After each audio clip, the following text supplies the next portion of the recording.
جسموں تک کی آخری دم تک اللہ کی مدد ان کے سامنے حال رہتے. ربنا افرغ علینا صبرا وثبت اقدامنا فانصرنا علی القوم الکافرین. حضرت ام سلمہ رضی اللہ تعالیٰ عنہ، شوہر کا نام ہے ابو سلمہ، بیٹے کا نام ہے سلمہ. کہتی ہیں میں، میرا شوہر، میرا بیٹا، تینوں، چھوٹا بیٹا میرا، ہم نکلے مکہ مکرمہ سے مدینہ طیبہ جانے کے لیے. ایک کی بیٹا ہے، خاندان جمع ہے، شوہر کی گود میں بیٹا، اونٹ کے پیچھے میں. فرماتی ہے مدینے کی سرحد آ گئی تو میرے میکے والے آ گئے، کہنے لگے ابو سلمہ نہیں لے جانے دیں گے مدینے اپنی بیٹی کو. میں نے کہا میں مسلمان ہوں، میں تو اپنے شوہر کے ساتھ مدینے جاؤں گی. انہوں نے کہا نہیں جا سکتی، تو نے جانا ہے تو جا، ہماری بیٹی نہیں جائے گی. زبردستی مجھ سے انہوں نے مجھے میرے شوہر سے الگ کیا. کہتی ہیں پھر میرے شوہر کے قبیلے والے آ گئے، وہ کہنے لگے اگر تم اپنی بیٹی کو نہیں نہ جانے دیتے تو یہ جو ہمارا پوتا ہے یہ ہماری نسل ہے، تمہارا نہیں، اسے ہم نہیں جانے دیں گے.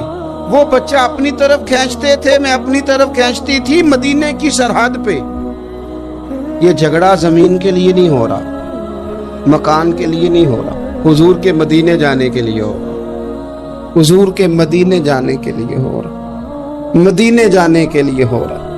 لنگ کئی مہینے تے برس گئے تے تیری دید نو دیدے ہی ترس گئے. انہوں نے بچہ کھینچا، میں نے اپنی طرف کھینچا، میرے بچے کا بازو اتر گیا. فرماتی ہیں میرے شوہر مدینے چلے گئے، بیٹا میرا میرے سسرال والے لے گئے، مجھے میکے والے لے گئے. آج بھی کچھ سیانے بندے کہتے ہیں اس کو نکال دو اور بچے چھین لو.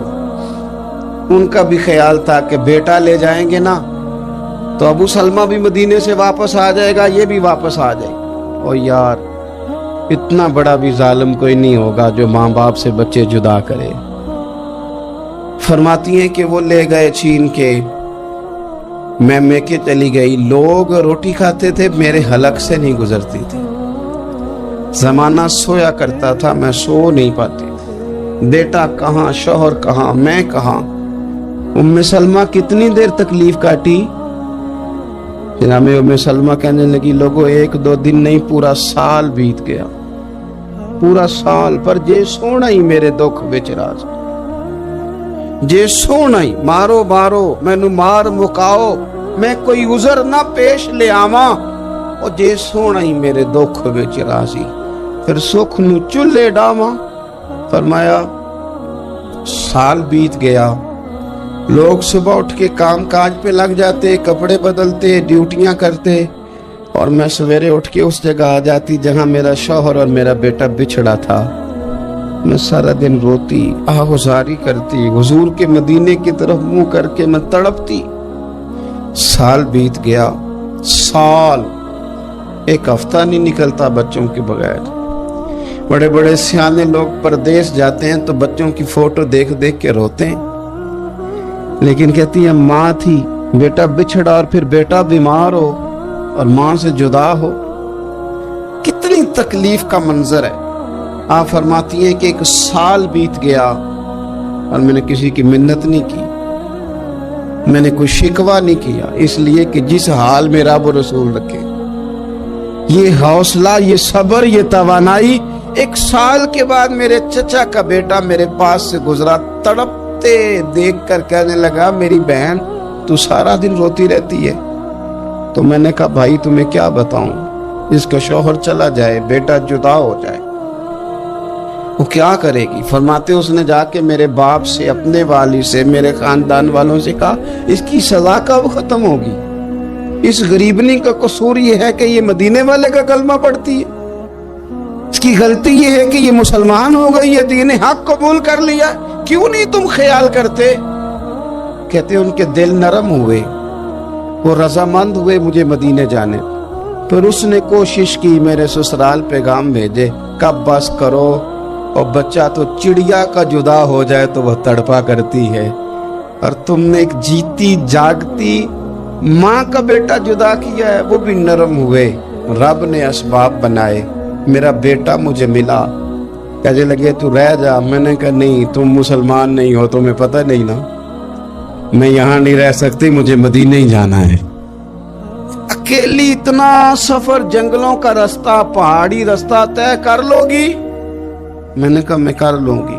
جنوں ویک کے ٹھر دیاں اکھیاں نے تے جنوں ویک کے ٹھر دا سینہ ہے، ربا تیری ساری خدائی چ ایک ہی تے شہر مدینہ ہے۔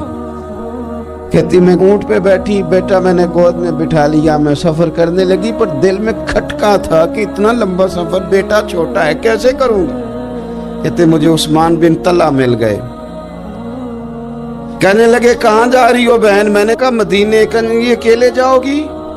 میں نے کہا جانا تو ہے نا، کوئی ساتھ چلے نہ چلے پر شہر رسول تو جانا ہے نا۔ آپ فرماتی ہیں میں نے عثمان بن طلحہ سے نیک بندہ کوئی نہیں دیکھا، میرے اونٹ کی لگام تھام لی۔ جب مجھے اونٹ پہ بٹھاتے تھے نا، اونٹ بٹھا کے چلے جاتے تھے، میں بیٹھ جاتی تھی تو آ کے لگام تھامتے تھے۔ جب کہیں مجھے اتارتے تھے تو اونٹ بٹھا کے چلے جاتے تھے، میں اتر جاتی تھی تو اونٹ کو باندھتے تھے۔ سونا ہوتا تھا تو اونٹ بٹھا دیتے، میں اتر جاتی، وہ دور جا کے لیٹ جاتے۔ فرماتی تھی پھر میرے لیے میرے رب نے اسباب پیدا کیے اور میں مدینہ پہنچی، میں شوہر سے ملی، اور لوگوں میرے نصیب دیکھو، میں رہنے کہاں لگی؟ حضور کے مدینے میں، شہر رسول میں، شہر رہ پائے نظر ہوش میں آ، یہ کوہ نبی ہے۔ میں حضور کے حرم کی زمین اور قدم رکھ کے چلنا، ارے سر کا موقع ہے او جانے والے، مدینے کے خطے خدا تجھ کو رکھے، غریبوں فقیروں کے ٹھہرانے والے۔ کہتی ہے میں وہاں بسنے لگی۔ آپ فرماتی ہیں مسلمانوں، شاید مجھ سے زیادہ تکلیف کسی نے نہ سہی ہو، پر دیکھو 1 سال پورا میں تکلیف میں رہی، اور جب میرا صبر سال کو پہنچا، صبر کی عمر 1 سال ہوئی، تو پھر رب نے بندوبست کیا، پھر میرے گھر والے بھی نرم ہو گئے، سسرال والے بھی نرم ہو گئے، رب نے میرے آنے جانے کے لیے ایک بندے کا بندوبست بھی فرما دیا، پھر میرا شوہر تک بھی میں پہنچ گئی، مجھے مدینہ الرسول بھی نصیب ہوا۔ 1 سال میں نے صبر کیا تھا، رب نے مجھے مستقل مدینے کا ٹھکانہ عطا فرما دیا۔